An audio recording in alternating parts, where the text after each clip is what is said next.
What is going on, guys? Welcome to Edged Mindset. Carter here. So happy for you to join me on this oddball video. But before we begin, please like, subscribe, and comment down below. It helps me so much and gives me something to do in between making content. Is I can respond to questions, respond to comments, and just see you guys engaging. So it's super awesome. I know it's kind of a pain, but if you can, it's super helpful. So this video, oh, and the other thing, hollowgrind.com, save 10%, use code Carter. That's me. That's my name. Use my code. I have my own code to get 10% off anything on the site. They have a lot of stuff. They have autos, but they have manuals. They have all kinds of things. They've been around a long time. Great people. NC Blade 2 is good people. I don't have a coupon code or anything for them, but really cool. Anyways, I digress. So what is the point of this video? Good question. Come with me on a journey of discovery as I figure out what I'm trying to say in this video.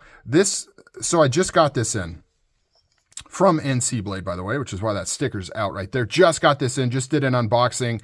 However, I'm not new to the Amphibian ram-lok from Microtech. This is the third one that I've owned. This is the aluminum body with the partial serration recurve right there. But what this reminded me of is the Emerson Commander. And I have mentioned that in my other Amphibian videos that I've uploaded, is that this knife does remind me of that. Not in a super big way. I mean, the obvious thing is that it's a large knife. The Commander is a large knife. They got different sizes, but in general, the Commander is a large knife. The original version is just under 4 inches. And then the Super Commander, which is what I have right here, is bigger than that. But it's got the recurve. I mean, you know, recurve, they're both tactical and both American-made companies. So that's really about it. But that was enough to make me say, how similar are these things? And which one would I recommend? Which one's a better value? Which one should you buy?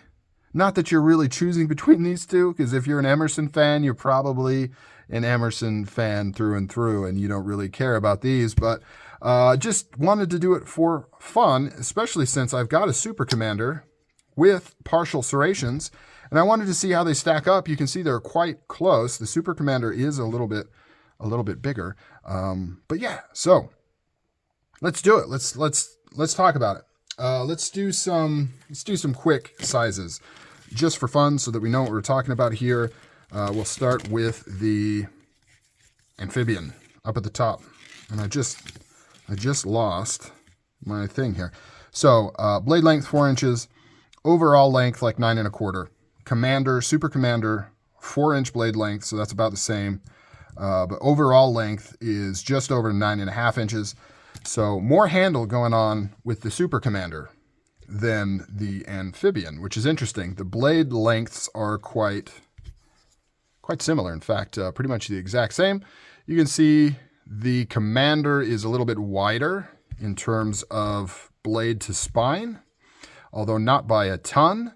They both have a swedge. However, this swedge, I mean, if you want to call it a swedge, comes right to the beginning of the grind. So there's no flat until you get up to here, whereas the Commander swedge is much smaller and you've got a flat all the way to the tip. They are both flat ground, and both have, the Amphibian grind goes a little bit higher. The primary bevel goes a little bit higher than the Super Commander, but not too different. Serrations start higher up on the Amphibian because you've got this kind of pseudo choil here, and extend a little bit longer. They're also a lot higher in terms of edge to the top of the serrations on the Amphibian. These are just more wicked, aggressive serrations, just all the way through. Microtech serrations are just nasty, whereas the Super Commander is a lot more subtle, not nearly as long. In terms of usability, I'd have to actually give that to the Super Commander. I think most people would prefer more plain edge with just a little bit of serrations for those one-off jobs that need them, as opposed to the more showy ones on the Amphibian. That's a lot of serrations. I don't know if most people need that many serrations. However, my rebuttal to that is that this is about as much blade as I typically use for most of my cutting. I'm not using 4 inches of cutting length, so having these serrations in case I need them, and I think they look cool. But that's just me. Blade stock, the Amphibian is thicker blade stock. They're both quite thick, but thicker for the Amphibian right there. But before we do that, let's do weight.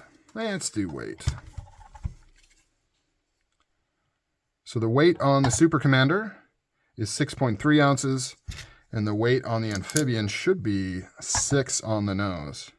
6.5. What?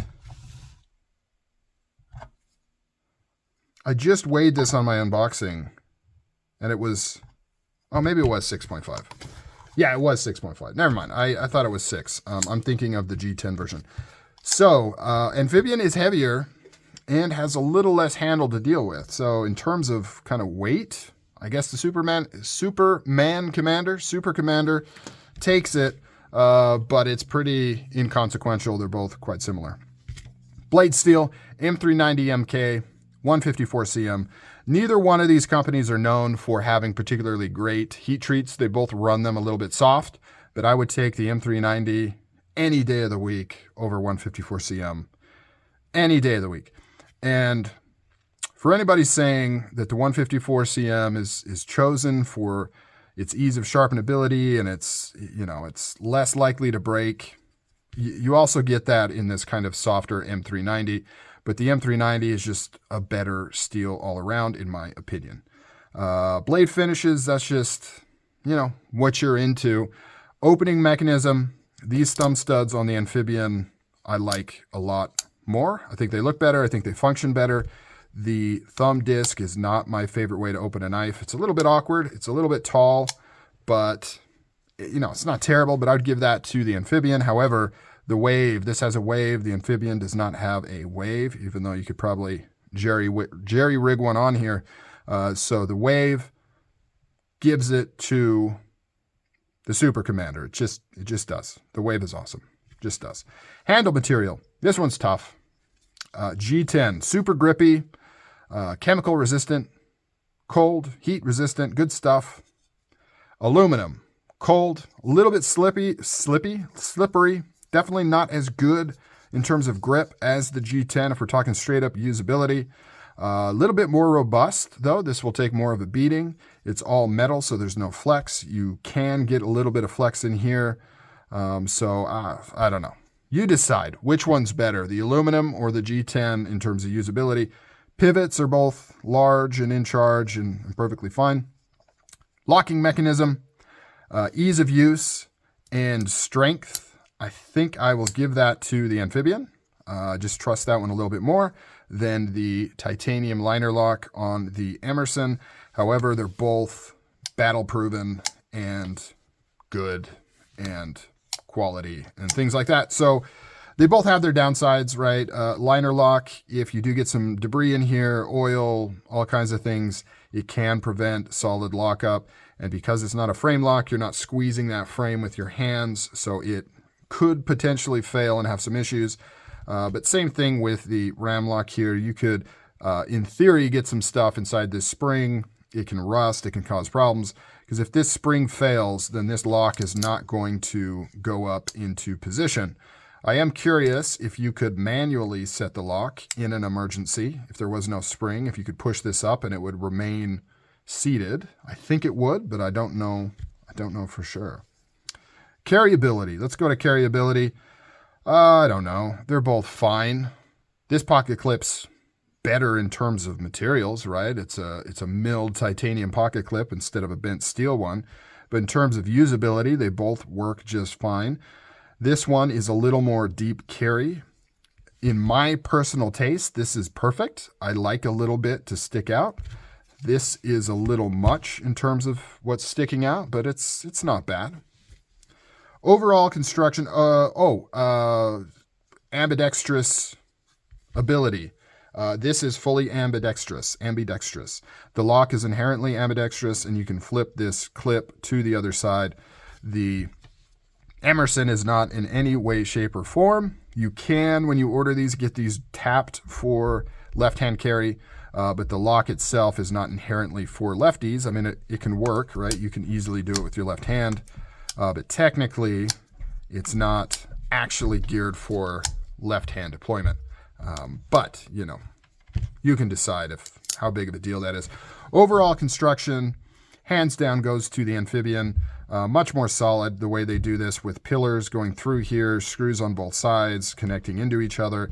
Everything is all metal. The Emerson does have pillars, but it's just not, you get quite a bit of flex. If you loosen up these screws, you can actually wiggle these scales around. And there's also just more parts, right? Because you've got 2 liners, you've got 2 scales, you've got 8 screws, 1, 2, 3, 4, 8 screws. Here you've got 8 screws, but only 2 scales, right? There's no, well, okay, let me take that back. There is kind of inset liners, so we'll scratch that one. They both probably have a similar amount of parts in terms of complexity and taking it apart. I was going to say that the Amphibian's simpler, but I don't know if that's actually true, because there is this kind of chassis that houses this lock that is inset into here. And if you were to take that fully apart, you've got a lot of stuff going on, whereas the Emerson is really just liners and scales, and that's about it. In terms of what's cooler, now that's the real question. Which one's cooler? It depends on who you ask, it depends on how old you are, and it depends on how much history you respect. Emerson is a pinnacle in the tactical knife community. He is a founding father of that whole thing. In fact, a lot of people don't even realize how many knives are tactical folders because they're so common now. The idea of a knife like this just not really existing in the market is so foreign that you almost can't imagine it. So if you're looking at it from that perspective, you know, Emerson changed the game for centuries and centuries to come. Now, I'm not saying he invented the tactical folder.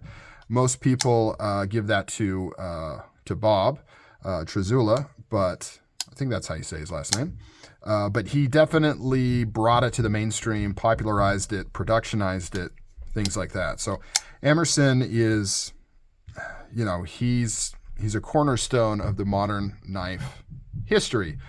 Not saying that Microtech doesn't have that, but most of their contribution in terms of knife history and like innovation comes in their autos.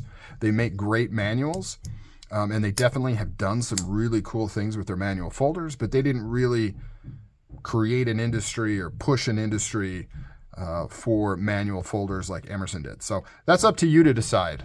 I know a lot of the younger people would look at this knife and just say it's outdated, poor materials, poor craftsmanship, why would you ever want it? But us older guys, we know the history of this knife. We know where this comes from and how important Ernest Emerson is to the knife community as a whole. And so being able to hold something that was very similar to what changed the knife world forever is kind of cool. So I'll let you be the judge on which one is cooler out of these 2 knives. In fact, let me know down below, if you've made it this far, which one do you think is cooler? And I mean cooler. Like, which one would you rather have in your pocket out of these 2 knives, or which one would you rather have in your collection? Let me know. Comments down below. I'll catch you guys later. See ya.